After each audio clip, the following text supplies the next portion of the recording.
चलिए हम लोग इस बारे में बात करते हैं कि रिप्रोडक्टिव सिस्टम क्या होता है, रिप्रोडक्टिव सिस्टम काम कैसे करता है, रिप्रोडक्टिव सिस्टम जो हमारा प्रजनन तंत्र है उसमें क्या क्या असुविधाएं होती है और वो हमारे रेनेटस स्पैन बाउंडर के जरिए किस तरह से हम लोग उसमें थोड़ी राहत दे सकते हैं। लेकिन आगे बढ़ने से पहले मैं आपको बताना चाहूंगा कि हमारे जो प्रोडक्ट्स हैं वो किसी तरह की दवाई नहीं है। किसी भी तरह से हमारे प्रोडक्ट से किसी भी तरह की डायग्नोसिस या किसी भी तरह की मिटिगेशन या किसी भी तरह की डिजीज का इलाज उपचार चिकित्सा नहीं होती है। हमारे प्रोडक्ट्स न्यूट्रिशनल सप्लीमेंट है। हमारे प्रोडक्ट्स इम्यूनिटी सिस्टम को बूस्ट करते हैं और इम्यूनिटी सिस्टम बूस्ट होने के बाद किसी भी समस्या की जो जड़ होती है उस जड़ के ऊपर काम करती है, उस जड़ को बेहतर बनाती है और हमारे पास अच्छा रिजल्ट आता है। तो आइए चलिए हम लोग रिप्रोडक्टिव सिस्टम को बेहतर तरीके से जानते हैं। फ्रेंड्स, रिप्रोडक्टिव सिस्टम काफी सारे ऑर्गन्स और स्ट्रक्चर्स का एक साथ मतलब एक साथ काम करने को कहते हैं। जब काफी सारे ऑर्गन्स एक साथ काम करते हैं एक स्ट्रक्चर में हमारी बॉडी में, रिप्रोडक्शन या यानी कि प्रजनन को फैसिलिटेट करने के लिए, प्रजनन को सुचारू रूप से चलाने के लिए, तो उस सिस्टम को हम रिप्रोडक्टिव सिस्टम कहते हैं।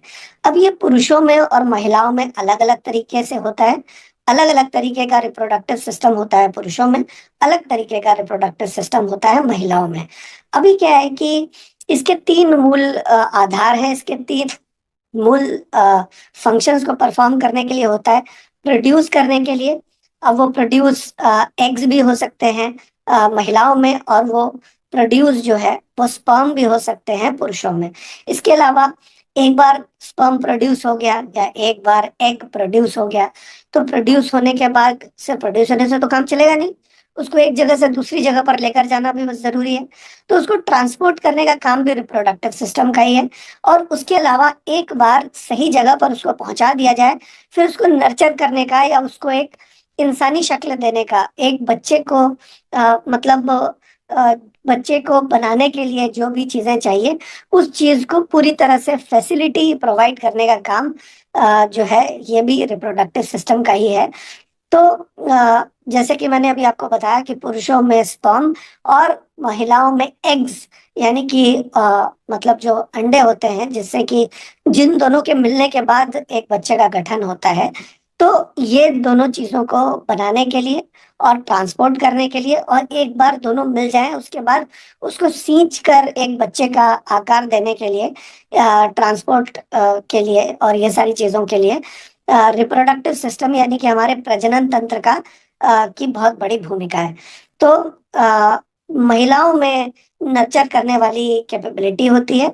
तो ऑफस्प्रिंग्स को प्रेगनेंसी के दौरान ये नर्चर करती है। ये एक डायग्राम है दाहिनी तरफ जिसमें हम देख सकते हैं कि पुरुषों के रिप्रोडक्टिव ऑर्गन और जो महिलाओं के रिप्रोडक्टिव ऑर्गन है उसमें क्या क्या विविध विशेषताएं हैं वो यहाँ पर बताई हुई है। ये सारी चीजों को बताने का अर्थ यही है ताकि आप गहराई से समझ पाएं कि ये प्रोडक्ट हमारा क्या काम करता है, हमारा कैसे काम करता है, ताकि जब आप किसी से भी बात करें इन प्रोडक्ट्स के बारे में तो आप बेहतर जानकारी के साथ किसी को गाइड कर सकें। तो मेल रिप्रोडक्टिव ऑर्गन्स के ये निम्नलिखित मतलब अंश हैं। टेस्टिस होते हैं जो कि अंडकोश कहे जाते हैं। ये हमारे स्पर्म को प्रोड्यूस करते हैं और टेस्टोस्टेरोन नाम के हार्मोन को तैयार करते हैं जो कि हमारे सेक्सुअल एक्टिविटी में या प्रजनन तंत्र में प्रजनन की प्रक्रिया में कारगर है। इसके अलावा एपिडिडमिस नाम का एक और सब ऑर्गन कह सकते हैं जो कि स्पर्म को स्टोर करता है और उसे मैच्योर करने में मदद करता है। इसके अलावा वैस डिफरेंस नाम का एक ग्रंथि होती है जो कि स्पर्म को ट्रांसपोर्ट करने में काम आती है एपिडिडमिस से लेकर यूरेथ्रा तक। ये सारे नाम हैं, आपको घबराने की जरूरत नहीं है। और ये सिर्फ आपको आसानी से समझाने के लिए या सरल बनाने के लिए इन सारी टर्मिनोलॉजीज का प्रयोग किया गया है, क्योंकि ये टर्मिनोलॉजी बनाई भी हमने नहीं है। ये आसान शब्दों में आपको समझ में आ पाए इसके लिए मैं आपको इसका विवरण भी दे रहा हूँ, इसका अनुवाद भी बता रहा हूँ। लेकिन अगर कोई शब्द आपको न भी समझ में आए तो उससे घबराने की जरूरत नहीं है, आपको प्रोसेस समझने की जरूरत है। इसके अलावा सिमिनल वेसल्स और प्रोस्टेट ग्लैंड भी जो है वो सेक्सुअल ऑर्गन का ही एक अभिन्न अंग है। इसमें क्या होता है कि ये सीमिनल फ्लूइड या सीमेन जो होता है वो फ्लूइड तो आपके स्पर्म को प्रोटेक्ट करने के लिए होता है, नरिश करने के लिए होता है। इन दोनों का काम यही होता है कि सेमिनल फ्लूइड को बनाना और बनाने के बाद स्पर्म को प्रोटेक्ट करना। इसके अलावा पेनिस होता है। पेनिस क्या करता है, स्पर्म को फीमेल रिप्रोडक्टिव ऑर्गन में या फीमेल रिप्रोडक्टिव ट्रैक्ट में डिलीवर करने का काम इसका होता है। तो ये 5 ऐसे ऐसे पार्ट्स हैं जो कि मिलकर हमारे रिप्रोडक्टिव सिस्टम को बनाते हैं। तो यहाँ पर इस चीज का डायग्राम भी दिया हुआ है, आप आसानी से देख सकते हैं कि इस तरीके से जो गोल सा दिखने वाले हैं वो 2 अंडकोश हैं, और यहाँ पर जो बीच में दिख रहा है वो लिंग है पुरुषों का, और ये जो ग्रंथि है यूरिनरी ब्लैडर की है, जहाँ पर हमारा यूरिन स्टोर होता है और समय समय पर हम पेशाब करते हैं। तो ये सारी की सारी चीजें मिलकर हमारा पुरुषों का जो मतलब प्रजनन तंत्र है उसको निर्माण करते हैं। अब आइए चलिए हम एक वीडियो के माध्यम से देखते हैं कि ये होता कैसे है। Human male reproductive system. Despite having the same main function, the male reproductive system has quite different parts compared to the female. To start with, there are 2 ovoid testes in male humans. The testes lie in a pair of sacs, which are pouch-like extensions of their skin between the thighs. These are called the scrotal sacs. The development of the sperms requires a temperature around 1 to 8 degrees less than the body temperature. This means around 30 degrees Celsius. This is why the testes lie in the scrotal sacs outside the main body. There is a spermatic cord that contains blood vessels at the upper end of each testes. Leading from the end of the testes is a narrow, much coiled tube, the epididymis. The testes produces sperms. The sperms may then be stored in an inactive form in the epididymis for entering the vas deferens, or sperm duct. The sperm duct from each side passes into the abdominal cavity. It loops over the ureter of that side and finally opens into the urethra. A gland called the seminal vesicle opens into each sperm duct. At the base of the urinary bladder, where the 2 sperm ducts join the urethra, is the prostate gland. Beneath the prostate gland is the Cowper's gland. The seminal vesicle, the prostate, and the Cowper's gland secrete a slippery fluid that mixes with the sperms called seminal fluid or semen. The semen is an important fluid because it contains nutrients and enzymes which serve to nourish and protect the sperms and activate them so that they begin to swim. The urethra is a tube that passes through the center of the penis to carry the semen to the exterior during ejaculation. The penis is an organ that contains erectile tissue with numerous blood spaces. When stimulated, the blood will fill the spaces and the penis will become erect and hard. Given enough stimulation, ejaculation, or the release of the semen can happen. Urine and semen will not pass through the urethra at the same time.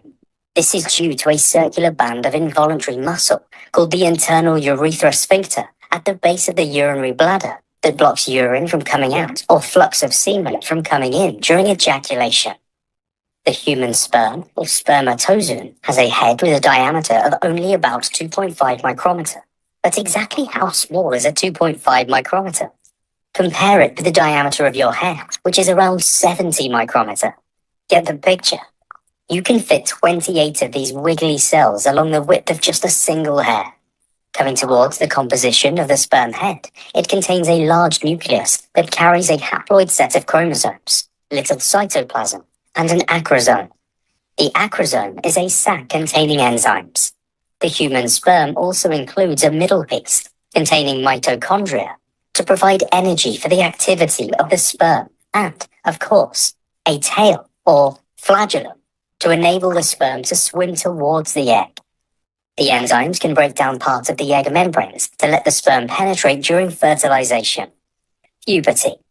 Puberty is the stage in the development of humans and other mammals when the sex organs mature and produce gametes for the first time. In humans, puberty takes place later in life, as compared to other mammals. Puberty begins at the age of about 12 years for boys. However, there has been a recent increase in hitting puberty at a younger age. because of the artificial food given to our kids. Testosterone is the male sex hormone made by the testes that is increased during puberty and is responsible for secondary sex characteristics. तो जैसा कि हमने देखा कि किस तरह से ये प्रक्रिया पूरी चलती है, अभी चलिए हम लोग फीमेल रिप्रोडक्टिव ऑर्गन को समझते हैं और उसकी भी वीडियो देखते हैं कि ये किस तरह से ये काम करता है। फीमेल रिप्रोडक्टिव ऑर्गन यानी कि महिलाओं की जो प्रजनन तंत्र है, उनके ऑर्गन्स अलग हैं और वो अलग तरीके से काम करते हैं। इसमें सबसे पहली है ओवरीज, जो कि अंडे बनाती हैं। वो अंडे जिसको स्पर्म इम्प्रेग्नेट करके और फिर वो एक बच्चे का गठन करेगा। ये अंडे जो हैं, इस अंडों के अलावा एस्ट्रोजन और प्रोजेस्टेरॉन नाम के दो हार्मोन्स भी ओवरीज बनाती है। इसके अलावा फिलोपियन ट्यूब्स होती है। आप देखेंगे कि ये जो आपको यहाँ पर डायग्राम दिख रहा है दाहिनी तरफ में, यहाँ पर दो पतली सी ट्यूब पंखों की आकार में बाहर की तरफ निकली हुई है और इनको फिलोपियन ट्यूब्स कहते हैं। ये अंडे को ट्रांसपोर्ट करने का काम करते हैं और ये ओवरी और यूटरस के अंदर ट्रांसपोर्ट करने का काम करते हैं। ओवरी से लेकर यूटरस तक इस अंडे को ट्रांसपोर्ट करते हैं। और फर्टिलाइजेशन यानी कि ये जो प्रक्रिया है जिसमें अंडे के अंदर एक स्पर्म घुसना चाहता है और उसको फर्टिलाइज करना चाहता है, ये वाला क्रॉस पॉलिनेशन का या ये जो पॉलिनेशन का जो तरीका है वो बेसिकली है, इसको पॉलिनेशन तो नहीं कहेंगे लेकिन फूलों में होता है पॉलिनेशन। तो ये मैं आपको उदाहरण के तौर पे इस टर्म को कह रहा हूँ। तो ये जो प्रोसेस है, ये प्रोसेस अमूमन फिलोपियन ट्यूब में ही परफॉर्म करता है। इसके अलावा यूटरस क्या क्या क्या होता है, आपने बहुत सारी रिपोर्ट्स में भी देखा होगा, यूटरस का उल्लेख होता है वहां पर। तो वो जगह जो कि आपको मतलब जहां पर अंडा बर्स्ट होता है और वहां पर एक बच्चे का गठन शुरू होता है, एक फीटस का गठन होता है जहां पर, और प्रेगनेंसी की शुरुआत जहां पर होती है उस जगह का नाम यूटरस है।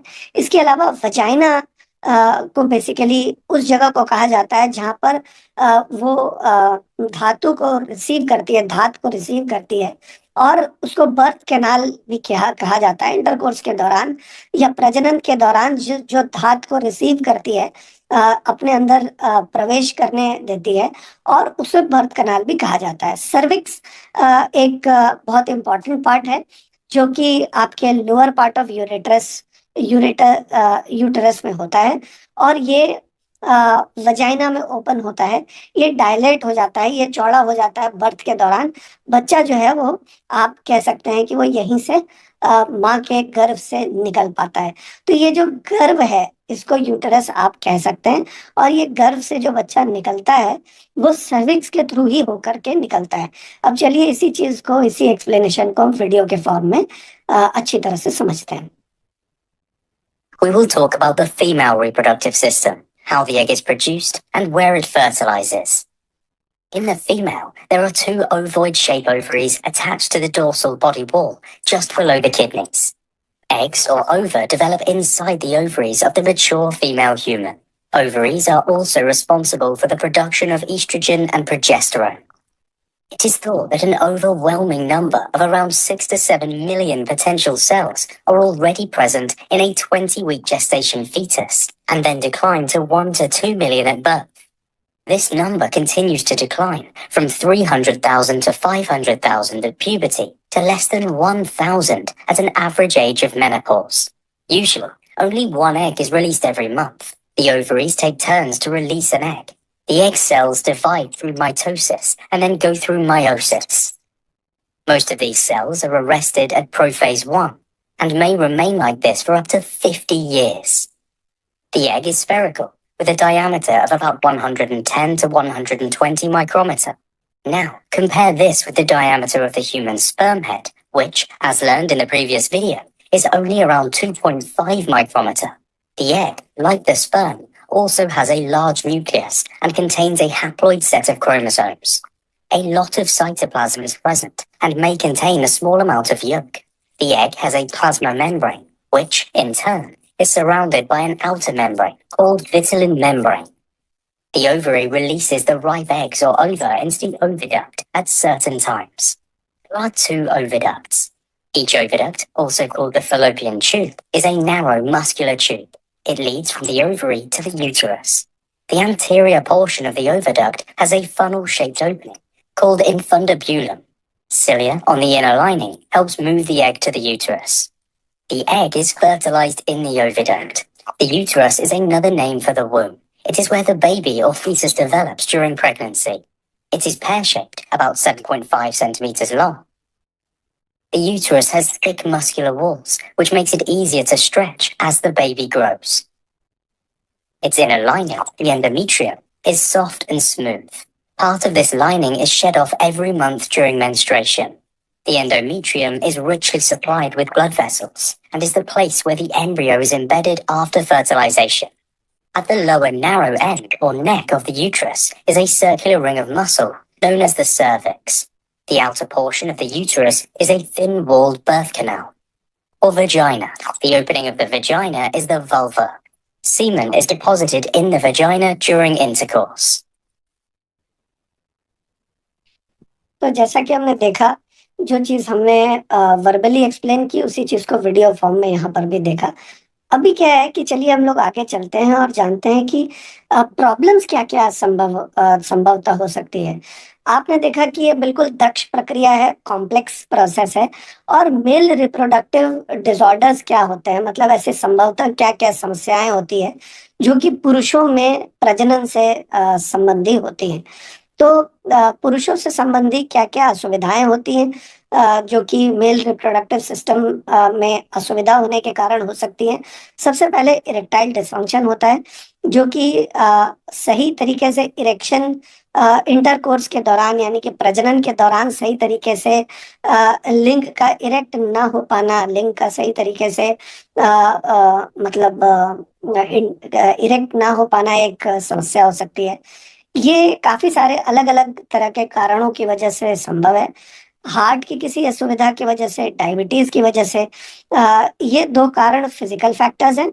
और इसके अलावा साइकोलॉजिकल यानी कि मनोवैज्ञानिक कारण भी हो सकते हैं, जो कि तनाव से रिलेटेड हो सकते हैं या बहुत ज्यादा चिंता या तनाव या इस तरह की घबराहट से रिलेटेड हो सकते हैं। इसके अलावा मेल इनफर्टिलिटी मतलब पुरुषों की मतलब जो प्रजनन की प्रक्रिया है वो उसका सही तरीके से ना हो पाना या फर्टाइल ना हो पाना। मान लीजिए अगर कोई प्रजनन की प्रक्रिया को लगातार परफॉर्म कर भी रहा है, लेकिन करने के बाद भी अनप्रोटेक्टेड सेक्स करने के बाद भी अगर सही तरीके से मतलब बच्चा नहीं हो पा रहा है किसी कारणवश, तो वो काफी सारे और भी कारणों की वजह से हो सकता है। स्पर्म काउंट कम होने की वजह से हो सकता है, स्पर्म मोर्टेलिटी की वजह से हो सकता है।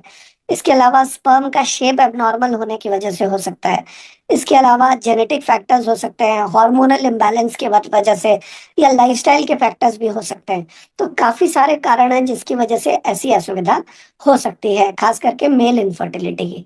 इसके अलावा प्रोस्टाइटिस की भी एक समस्या है, प्रोस्टेटाइटिस।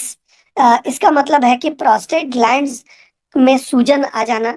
प्रोस्टेट ग्रंथि होती है हमारे पेशाब के रास्ते के काफी ऊपर, और वो क्योंकि एक ऐसी ग्रंथि है जिसकी कोई एक्सरसाइज संभव नहीं है हमारे लिए, मतलब बाहर से कोई एक्सरसाइज नहीं कर सकते आप।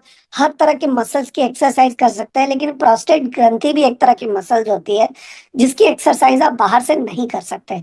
इसको स्वस्थ रखने के लिए बहुत सारे हाइजीन का और बहुत सारी एक्सरसाइज का करना आपके लिए आवश्यक है।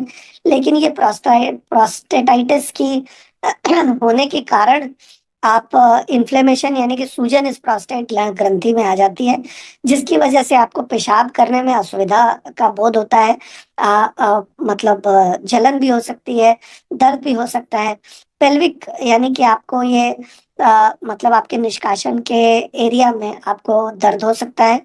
और डिफिकल्टी हो सकती है इजैक्यूलेशन यानी कि स्पर्म को बाहर निकालने में आपको दिक्कत हो सकती है।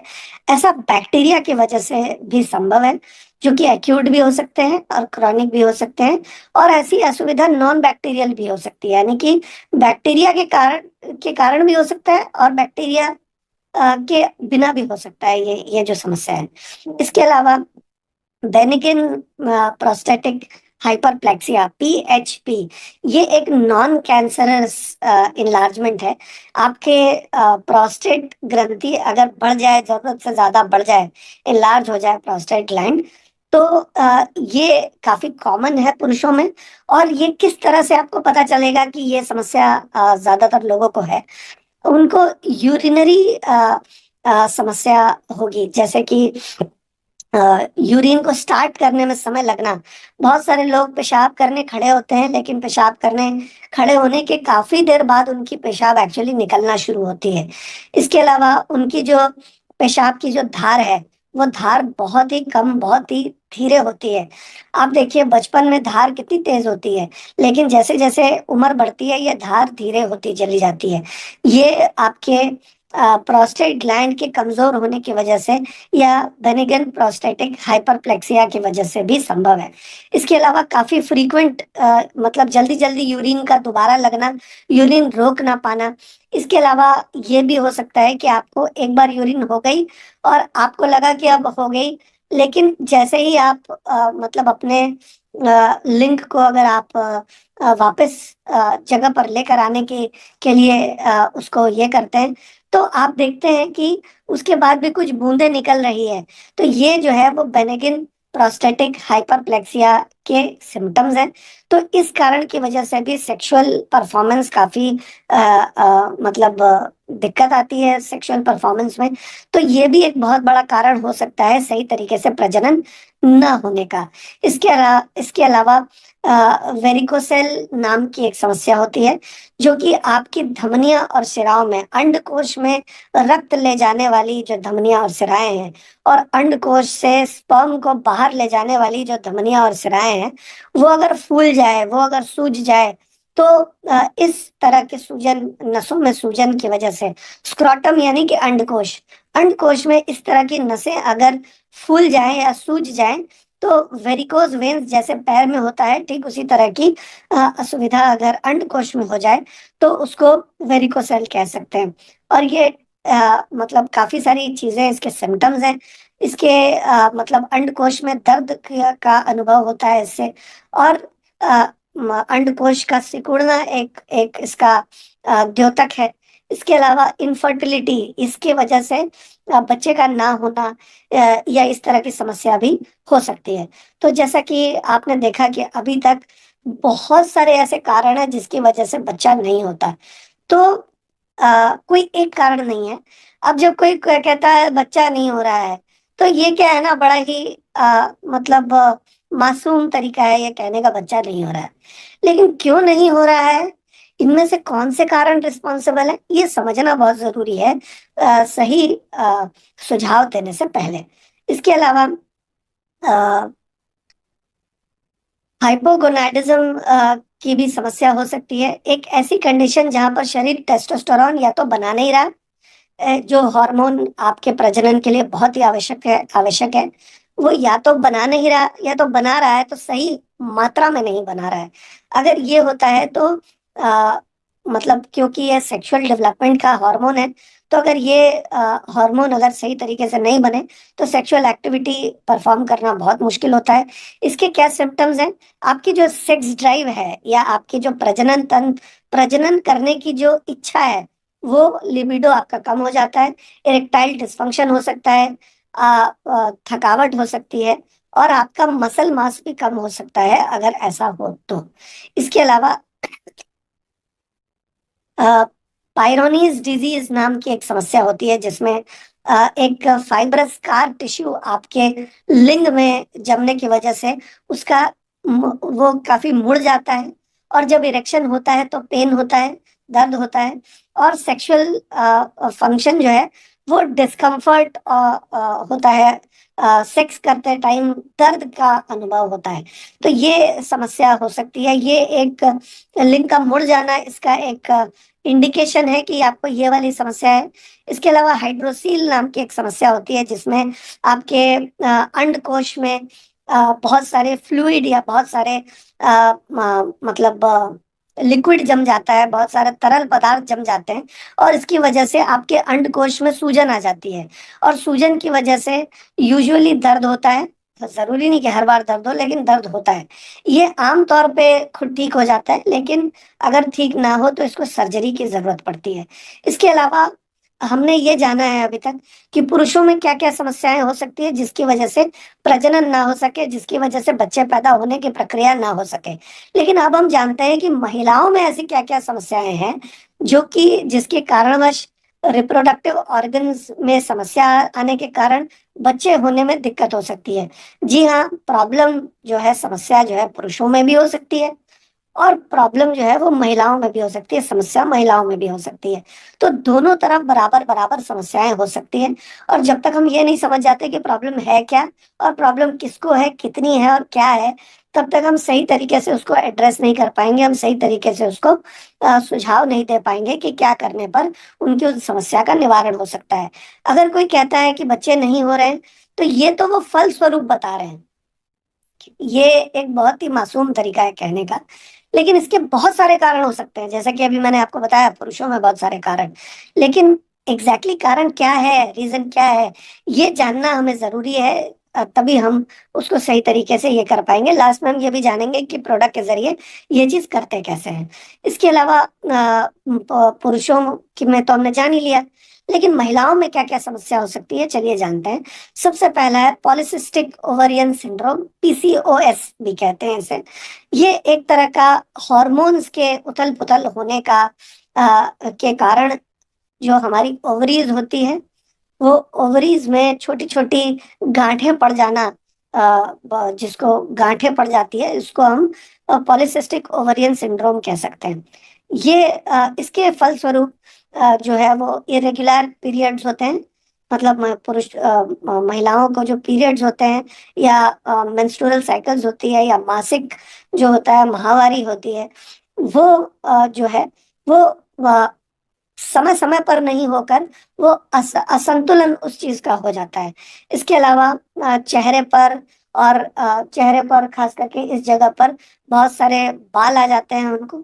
उनको बहुत कील मुहासे बहुत ज्यादा होते हैं, और इनफर्टिलिटी, इसके कारणवश बच्चा नहीं होने की भी समस्या आजकल आम हो चुकी है।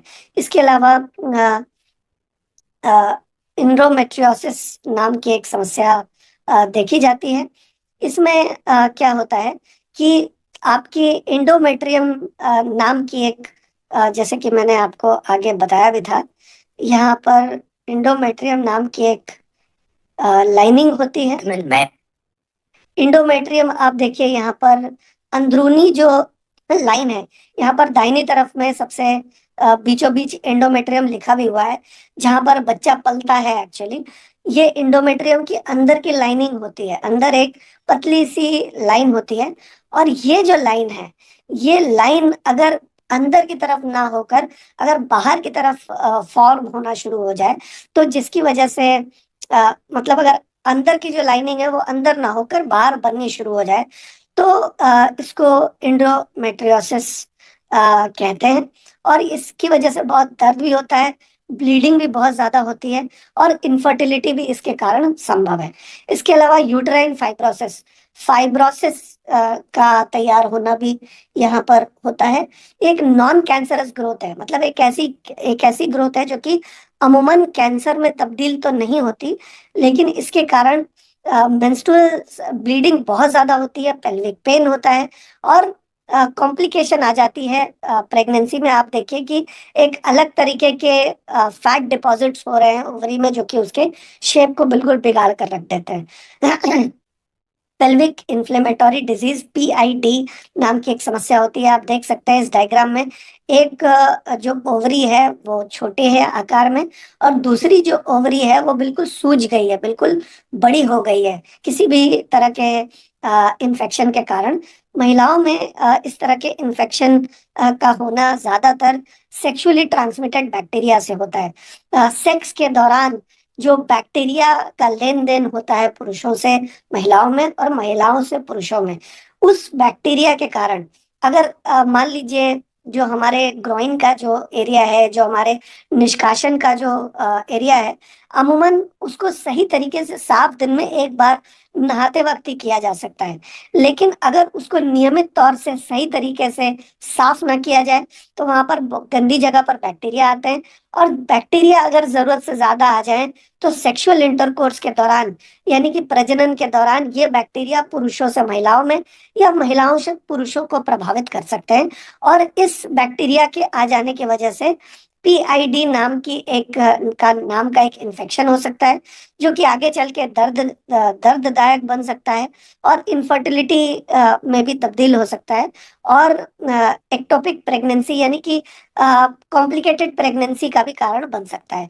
इस वजह से आप जितना अच्छा हाइजीन रखेंगे, आप जितना ज्यादा साफ सफाई रखेंगे अपने प्रजनन तंत्र के जो मतलब आपके जो अनमेंशनेबल्स है, जितने आपके प्राइवेट पार्ट्स है उसको साफ रखेंगे, जितना अच्छा हाइजीन रखेंगे, उतना बेहतर रहेगा। आपको इस समस्या से उतना आपको निवारण मिल सकता है।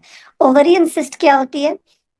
जब फ्लूइड भर जाता है कुछ थैलियों में, छोटी छोटी थैलियों में जब लिक्विड भर जाता है या फ्लूइड भर जाता है या एक तरल पदार्थ भर जाता है ओवरीज में, तो ये बेनिगिन होती है। बेनिगिन का मतलब हुआ कि जो कैंसरस नहीं बन सकते, जो कैंसर में परिवर्तित नहीं हो सकते, लेकिन इसमें पेन बहुत ज्यादा होता है और ब्लोटिंग बहुत ज्यादा होती है और मेंस्ट्रुअल इरेगुलरिटीज बहुत ज्यादा होती है। पीरियड या तो होते नहीं है और होते हैं तो रुकते नहीं है, तो ये समस्या आती है। इसके अलावा सर्विकल डिस्प्लेसिया नाम की एक समस्या है, जो कि एबनॉर्मल सर्विक्स नाम की जो जगह है वहां पर एबनॉर्मल ग्रोथ होती है। मतलब अनवांछित जो है वहां पर सेल्स बढ़ती चली जाती हैं, और ये जो सेल्स हैं वो एक वायरस की वजह से होती हैं, जिनको ह्यूमन पेपिलोमा वायरस कह सकते हैं। जैसे कि आप देखेंगे कि HIV भी एक तरह का इन्फेक्शन है, वैसे ही HPV भी एक तरह का इन्फेक्शन है, जो कि इन्फेक्शन होने के बाद सर्विकल कैंसर यानी कि सर्विक्स में होने वाले कैंसर को भी जन्म दे सकता है। बहुत सारे लोग जिनको यूटरस में कैंसर हुआ है, उनके यूटरस में कैंसर में 90% जो है वो सर्विकल डिस्प्लेसिया को आगे बढ़ करके कैंसर हो गया है। तो अगर आप ये सर्विकल डिस्प्लेसिया नहीं होने देंगे, हाइजीन का खास ख्याल रखेंगे, टाइम टू टाइम चेकअप करवाएंगे, तो ये समस्या का होना आपके लिए मतलब रोकथाम हो सकती है। इसके लिए प्रीमेच्योर ओवरियन इनसफिशियंसी, इसका क्या मतलब हुआ, जिसको POI भी कह सकते हैं। एबनॉर्मल अगर किसी को ओवरियन फंक्शन, ओवरी का जो फंक्शन है 40 साल की उम्र के पहले, ये महिलाओं की बात मैं कर रहा हूँ, अगर 40 साल से पहले ही उनकी ओवरीज जो है वो एग्स लेने के लिए या कह लीजिए स्पर्म लेकर उसको मतलब अगर बच्चे में कन्वर्ट करने के लिए अगर सक्षम न रह सके या अपनी मतलब फर्टिलिटी खो दे, तो इसको हम प्रीमेच्योर ओवरियन इनसफिशिएंसी कह सकते हैं।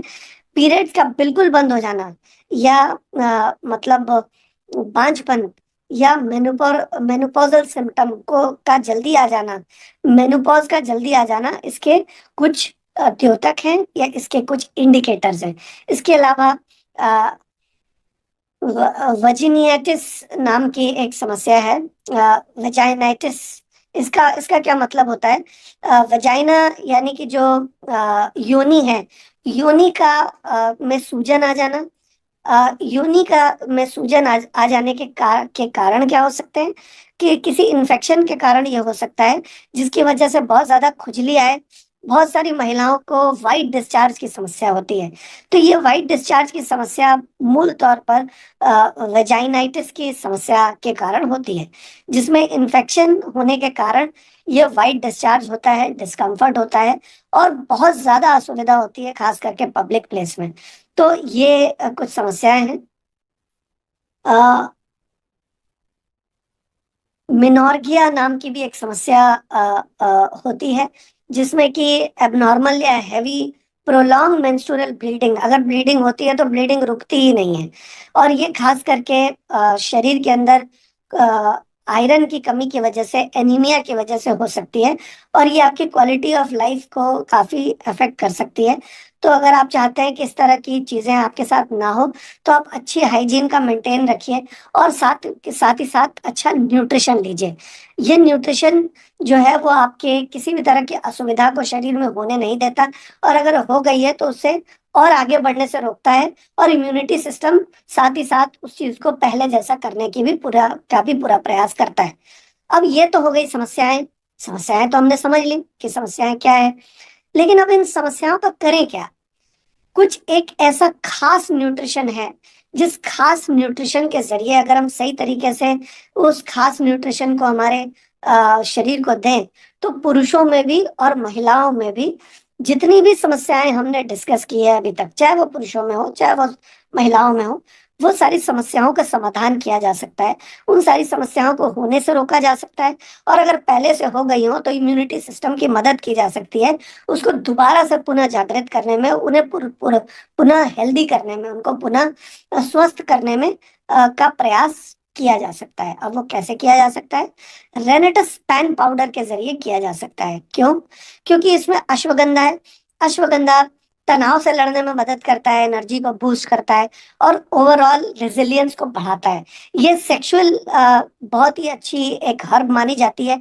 हमारे आयुर्वेद में हजारों सालों से इसका प्रयोग हो रहा है, और ये अश्वगंधा जो है वो एक बहुत ही जबरदस्त सेक्सुअल बूस्टिंग, सेक्स बूस्टिंग या प्रजनन तंत्र को बढ़िया करने के लिए एक बहुत ही अच्छी नेचुरल हर्ब है। इसमें किसी भी तरह का कोई भी केमिकल नहीं है रेनेटस पैन पाउडर में। दूसरा, और ये जो है वो आयुर्वेदिक प्रोप्राइटरी मेडिसिन के तौर पे भी बताई जा सकती है, क्योंकि इसमें रंच मात्र भी केमिकल मौजूद नहीं है। अकरकरा नाम की एक आयुर्वेदिक हर्ब होती है, या मतलब कह सकते हैं प्राकृतिक वनस्पति होती है, जो कि एफ्रोडीजियक प्रॉपर्टीज जिसमें पाई जाती है, और मतलब जिसमें जिसे सेक्सुअल हॉर्मोन्स प्रोड्यूस करना मतलब बहुत आसान हो जाता है जिसके खाने से। और इसके अलावा सेक्सुअल हेल्थ जो है, प्रजनन तंत्र की जो स्वास्थ्य है, वो ओवरऑल अच्छा बना रहता है।